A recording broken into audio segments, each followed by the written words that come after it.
Нека да продължим по въпроса с компресорите и лимитерите. Сега стигнахме до експандер. Нека сега да видим какво представлява експандера и точно как да го направим.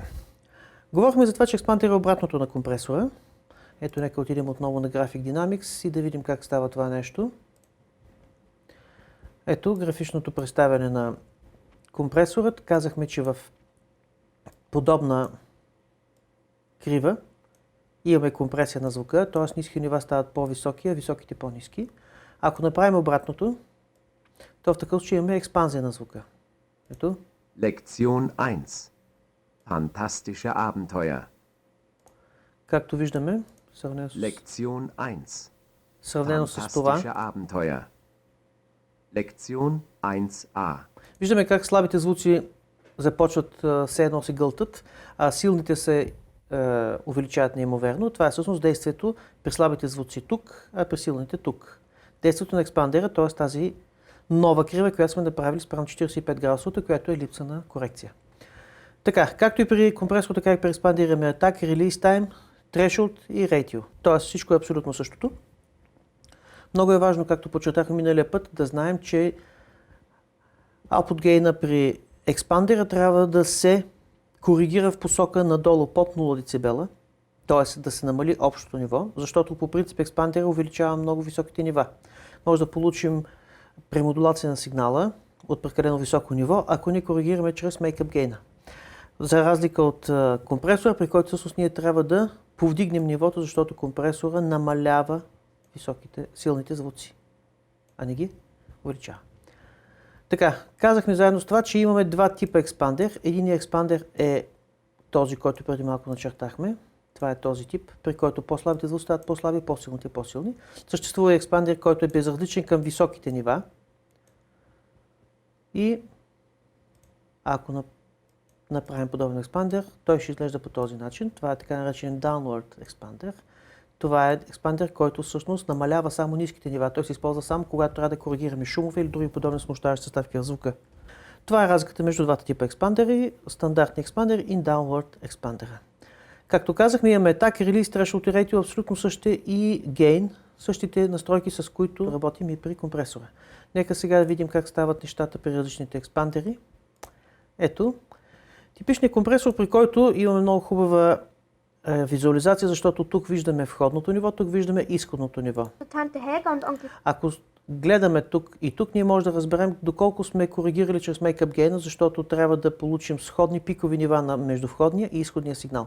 Това е много хубаво визуално представяне на начина, по който трябва да коригираме гейна си. От друга страна имаме индикатор за attenuation.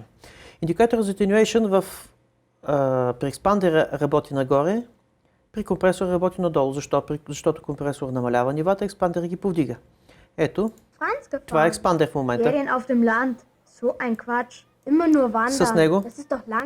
Ето без него. Tina, Lukas, was ist denn jetzt? Wir kommen ja schon. Това е с Tante Helga, повдигнат. Onkel Franz, Както kommt ihr auch виждаме, mit? силните нива стават по-силни, Und с Babsi слабите und нива, Jürgen? паузите потъват. Ето сега следва пауза, ще я чуем. Чуваме паузата. Ето паузата без експандер. Auch nicht. Die Kinder müssen helfen. Schade. Както виждаме, паузата се чува много по-ясно, когато нямаме експандер, отколкото когато имаме. Schade. Тогава почти веднага след гласовете има много силно потискане на звука, защото това са ниски нива, които той потиска в този момент. Това е начинът, по който действа нашия експандер. Има, разбира се, и други начини, по които можем да го направим. Ето, тук също може да направим. Виждаме рейтиото, което ако е 1:1, тогава, ако коригираме и makeup gain да бъде на 0, имаме реално липса на процесор. Реално звука не се променя. Du, Papi, wie weit gehen wir denn noch? Siehst du den Berg da vorne? Ето, Da gehen wir показваме. hin. Няма никаква разлика. Защо нямаме разлика? Защото имаме threshold, какъвто и threshold да имаме, ние имаме рейтио 1:1. Тук се намира threshold, обаче рейтиото е 1:1 и всъщност корекция на звука няма. Ето, в момента в който почваме да увеличаваме рейтиото, ние започваме да осъществяваме компресия на високите нива. Когато повдигнем makeup gain, Ein bisschen Bewegung tut euch gut. високите нива се намаляват, а ниски се увеличават. Oh, sieh mal. Hier oben ist Типичен компресор. Ако сега действаме в обратната посока, т.е. рейтито го сложим на ето, съответно коригираме мейкъпа в обратната посока. Ето го. Имаме вече типичен експандер. Ето, показваме. eine Höhle. Mensch, die Както виждаме тук, attenuation моментално се променя в обратната посока. passen schon auf. Ето как тези звуци веднага се намаляват. Ist das kalt hier. Както виждаме, това е действието на експандера. Нека да видим как работи един гейт. Това е стойността. Трешолда на гейта. Eine Höhle. Mensch, die sehen wir uns an. Wir kommen gleich wieder. Halt! Wohin geht ihr denn? Wir sehen uns die Höhle an. Aber Vorsicht, geht nicht so weit rein. Wir passen schon auf. Както виждаме, гейта е трудно да се настрои, защото е много трудно да отделим входния сигнал от шумовете. Когато имаме такъв проблем, най-добрият вариант е да работим с атаки релиз таймовете, за да може да определим главното при гейта, за да го настроим както трябва, е да настроим релиз тайма. Релиз тайма определя в най-голяма степен времето на отпускане на гейта. Stina, wo seid ihr denn? Wir möchten ein... От друга страна при гейта е добре атак тайма да е относително бърз, но да не е равен на 0, за да не се получи припукване на звука. Но е добре да бъде в рамките на примерно на 1 милисекунда, bisschen wandern. за да действа почти мигновенно. Tut schon weh. Warum sind wir nur in den Ferien hierher zu Tante Helga und Onkel Franz gefahren? Ferien auf dem Land. So ein Quatsch. Immer nur wandern.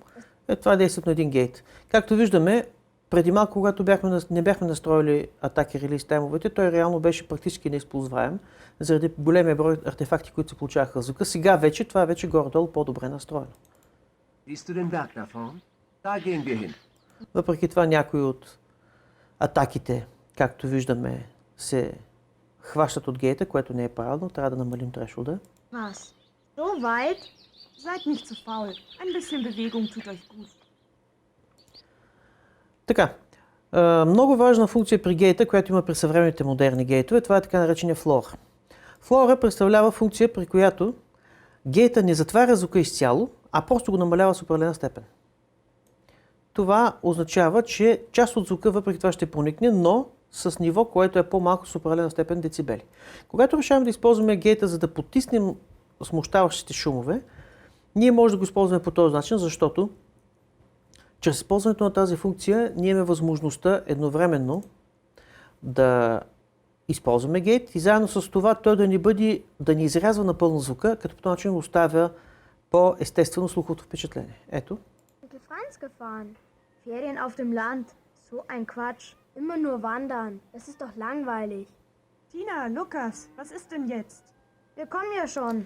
Както виждаме, в такава ситуация действително остава част от звука, но заедно с това гейта действа по-незабележимо и е по-приятен за ухото.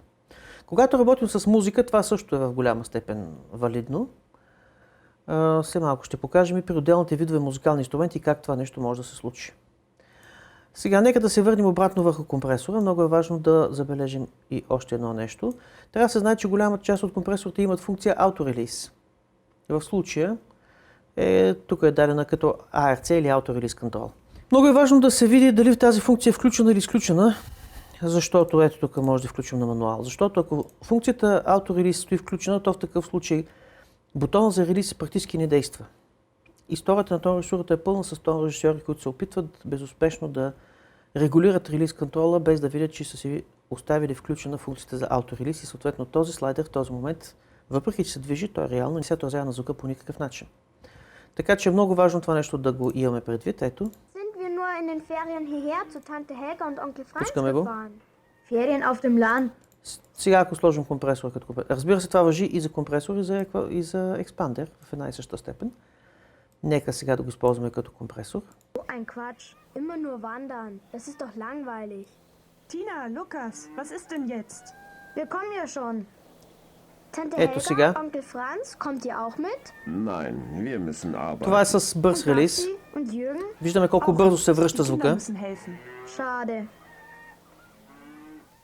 Ето в друга ситуация.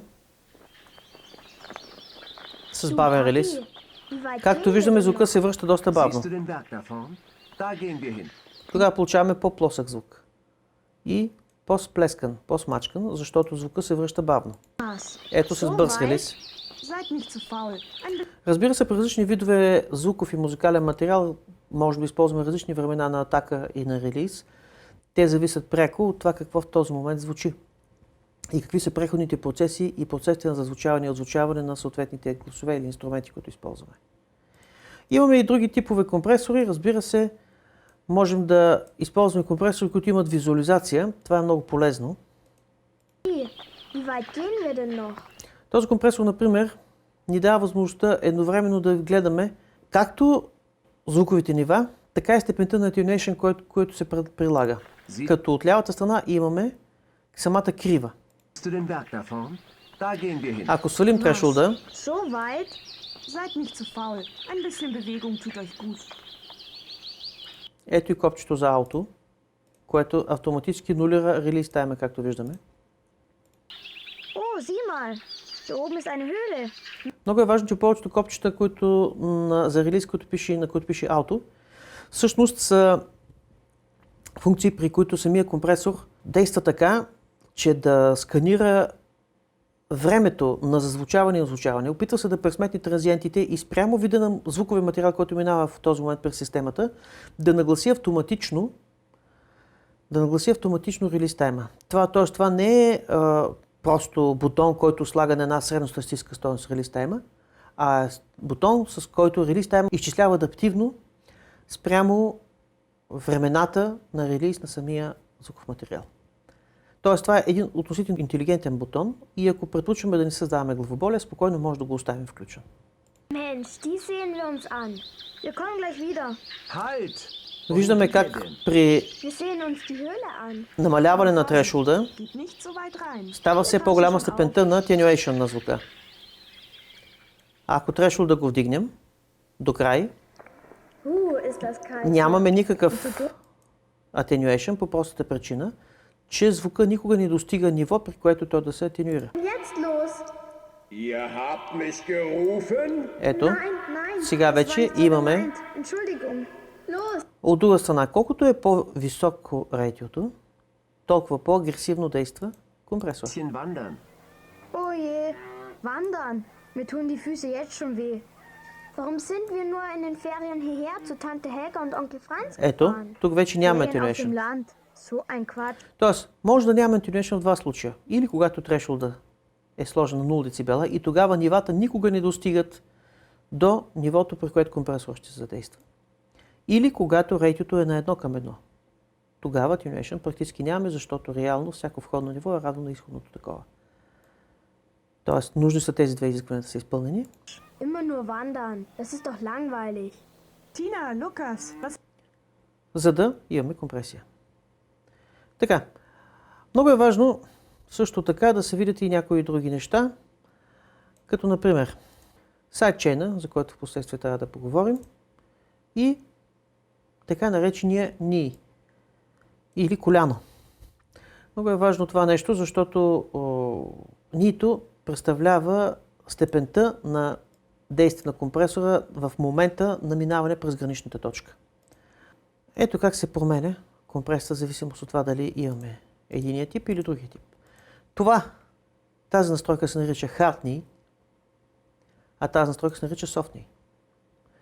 Така, ако използваме Hard knee, звука рязко ще промени податливостта на компресия в момента, в който премине граничната точка.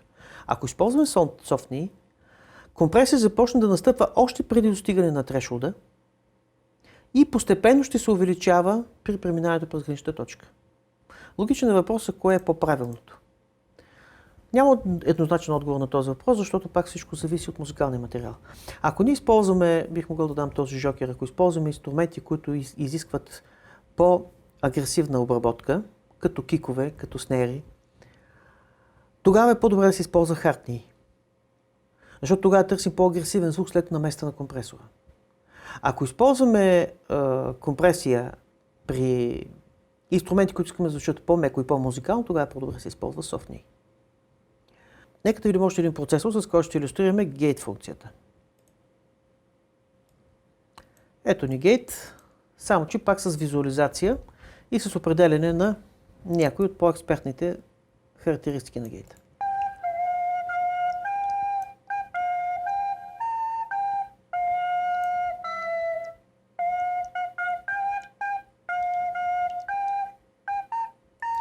Чуваме как работи гейта, разбира се.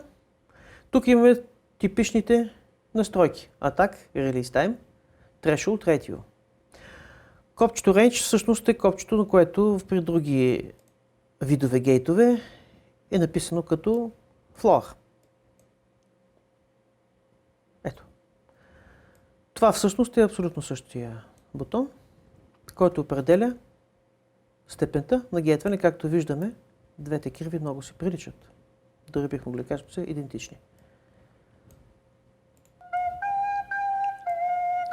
Това означава, че ако тук имаме максимална стойност, то в такъв случай гейта изцяло изрязва всички звуци под определеното ниво от трешолта. Ако имаме рейндж на някаква степен, то тогава той просто ги намалява със съответната стойност, която е предвидена в рейнджа, както тук е описана като 14 децибела. Визуализация ни показва звука, а с черно ни показва това, което се изрязва реално от звуковата картина. Чрез намесването на гейта. Oje, der Geist! Ето, тук изцяло се изрязва звука. Ich bin der Geist aus der Flöte. Но когато намалим флора, Ihr einen Wunsch? Was? тогава остава Ein част от Wunsch? звука, Was sagen wir denn който jetzt? се намалява съответната стойност. Eine Woche keine Schule. Един от основните проблеми на гейта е факта, че в момента, в който звуковата вълна атакува самото устройство, на него е необходимо известно време, докато реагира.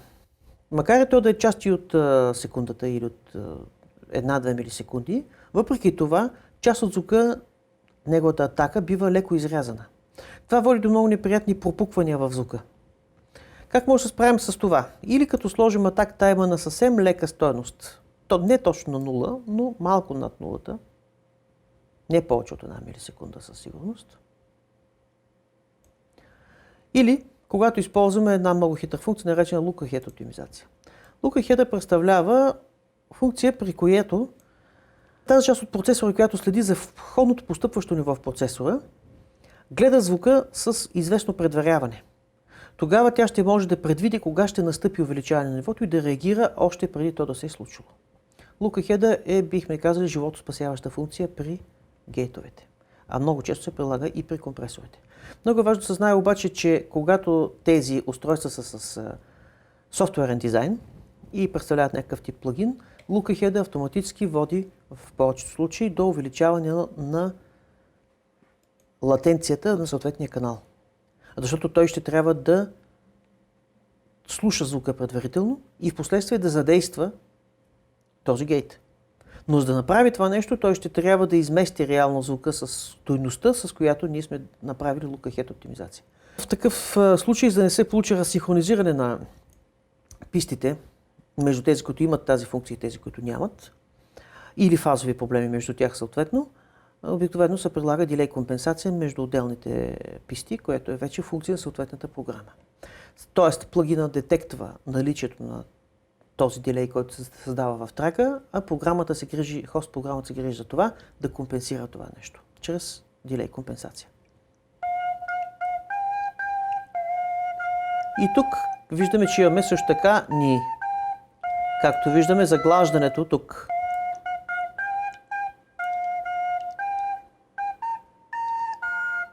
Много често съществува и hold функция при гейтовете. Hold функцията е функция, при която независимо от релиза, при настъпване на гейт се задава стойност, която той ще задържи. За да не действа гейта безразборно в много малки граници и съответно да се получават артефакти за звученето.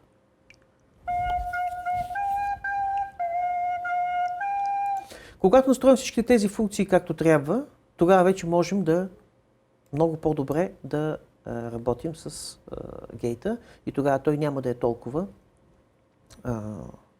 Няма да е толкова... Пардон.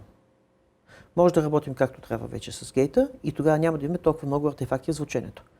Когато първоначално включим гейта, ни се струва, че е много трудно да работим с него, защото артефактите са доста.